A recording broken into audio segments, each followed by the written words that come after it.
नमस्कार. रिडेव्हलपमेंट अनलॉकच्या 5व्या भागात तुमच्या सगळ्यांचं स्वागत आहे. या आधीच्या भागात आपण बघितलं की रिडेव्हलपमेंटसाठीची स्पेशल जनरल मीटिंग ही भरते कशी. आज आपण बघणार आहोत की या मीटिंगमध्ये नेमकं होतं काय.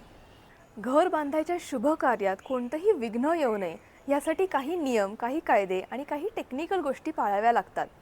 त्यातलीच पहिली म्हणजे सभेमध्ये रिडेव्हलपमेंटची चर्चा होण्यासाठी लागणारा कोरम. हा कोरम म्हणजे कुठल्याही सभेचं कामकाज व्हॅलिड धरण्यासाठी लागणारी सदस्यांची किमान उपस्थिती.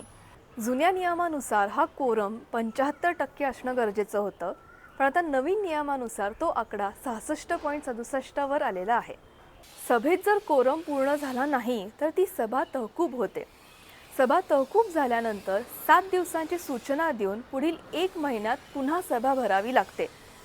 त्या सभेतही जर कोरम पूर्ण झाला नाही तर सदस्यांना सोसायटीच्या पुनर्विकासात रस नाही असं समजून ती सभा थेट रद्द होते आणि मग पुन्हा 3 महिन्यात हा विषय सभेत पुन्हा काढता येत नाही.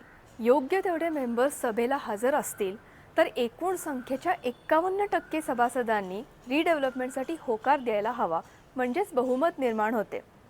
उदाहरणार्थ, सोसायटीत जर 100 मेंबर्स असतील तर 67 लोकांनी सभेला हजर राहायला हवं आणि 51 लोकांनी रिडेव्हलपमेंटसाठी होकार द्यायला हवा.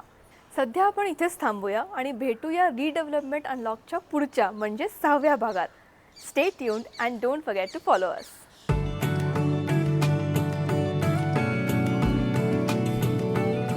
कोटी भास्कर डेव्हलपर्स, आम्ही मनात घर करतो.